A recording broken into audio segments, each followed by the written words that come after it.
got my DNA done. I don't know if anyone else had their DNA done. It came out that I was 99.8% Ashkenazi Jew, and then my girlfriend Elisa, she got hers done. She's 99.9% Ashkenazi Jew. They took off 0.01% for rhinoplasty. So should keep that in mind. Backed by popular demand. She's funny, she's charismatic, she's irreverent. I could keep going all day. That's Judy Gold, comedian, actor, and writer, the author of this book. It is called Yes, I Can Say That. When they come for the comedians, we're all in trouble. Judy, you welcome gotta back. show the book. Hello. There we go. Okay. It's going to be in post-production anyway. We're professionals. By the way, Judy has a show, 59 East.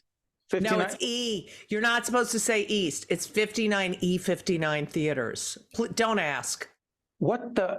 I'll leave that alone. I know, but you know the address, so that's good. Yes, it is. Hey, how you doing? I'm good. How are you? How you doing? I'm good. I'm doing great.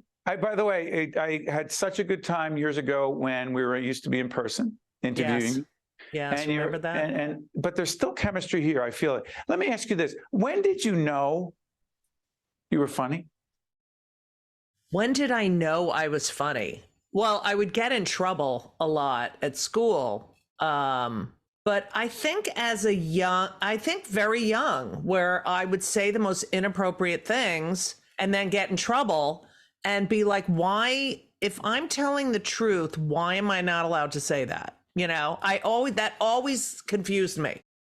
But yeah, I tend to not have an edit button. Isn't it the premise of the book? Why am I getting in trouble? Yeah, pretty much. Same thing. Nothing's changed.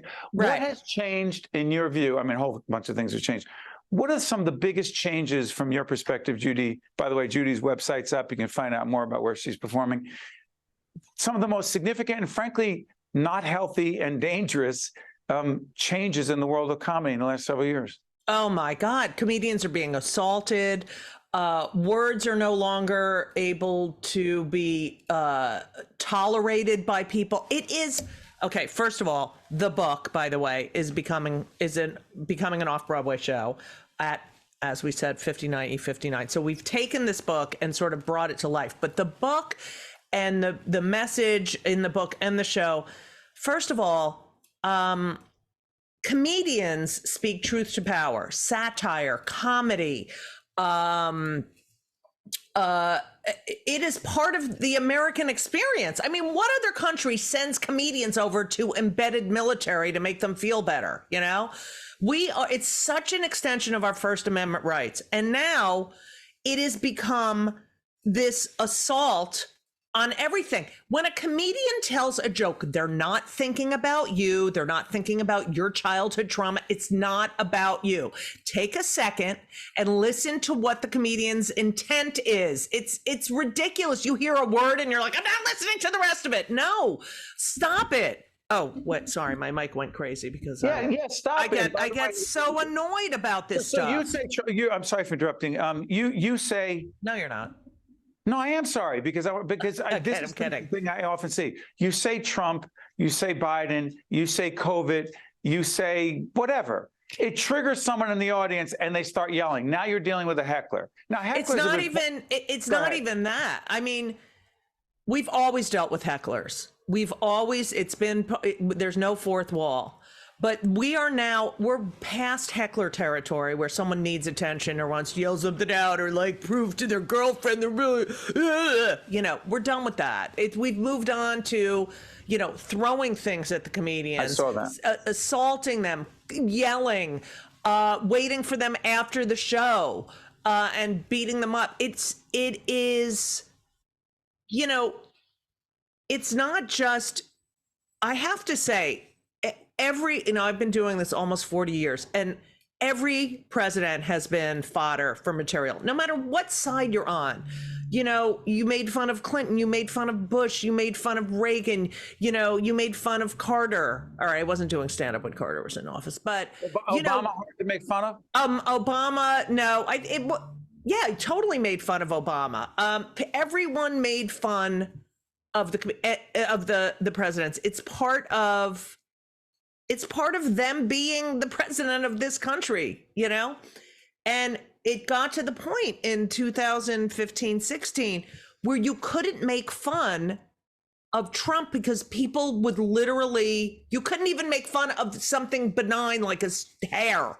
People would get, ugh, and it became this thing where it was like, wait, what happened? But it's not only that, it's this political correct stuff where you can't say this word, you can't say that word, or going back 10 years or 20 years and this person said that. No, the world has changed. We've evolved. I'm not doing jokes from 20 years ago because they're not relevant anymore. You know, it's just beyond ridiculous.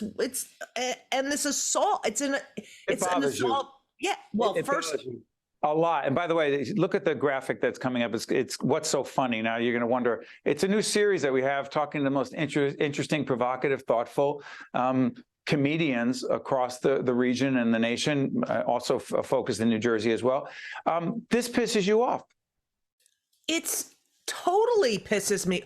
When you silence people who are trying to make you laugh, that's the end of free speech. That's it.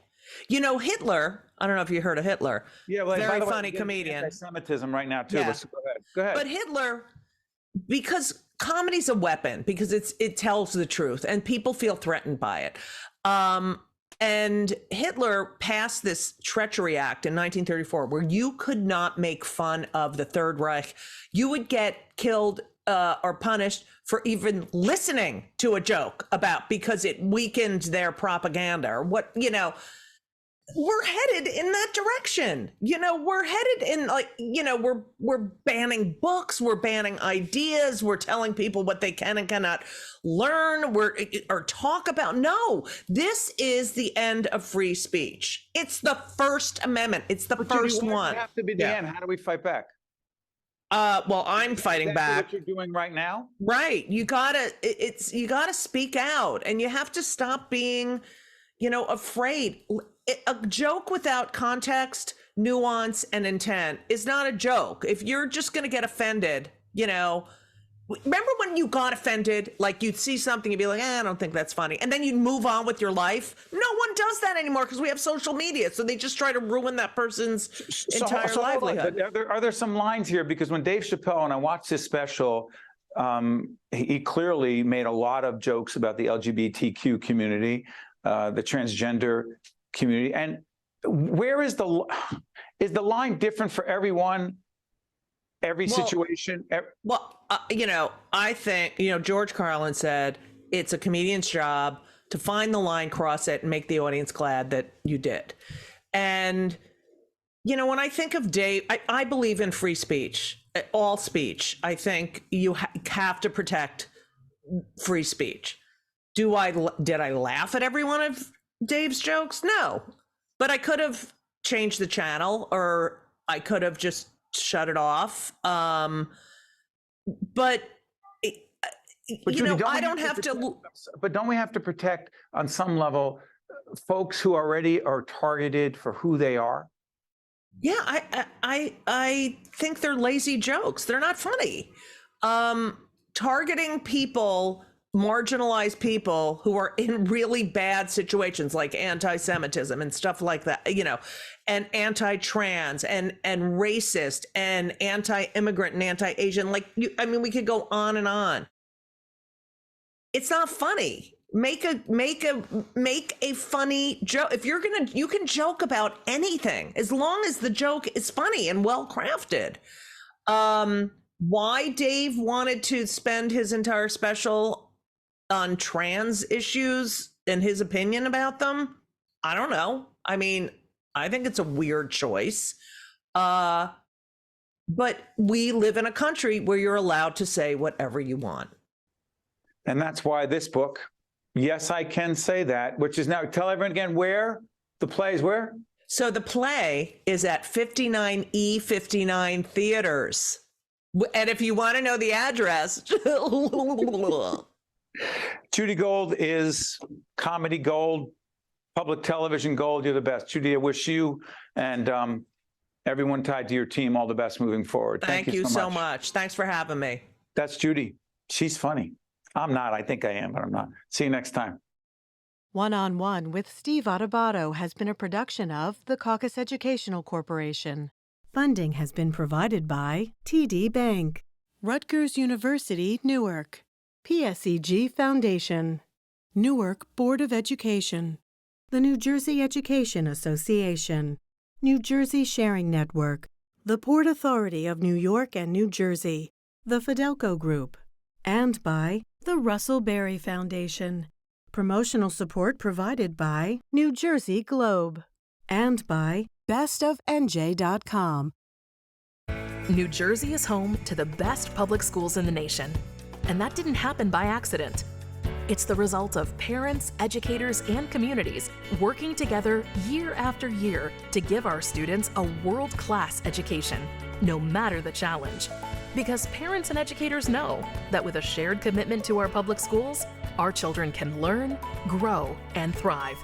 And together, we can keep New Jersey's public schools the best in the nation.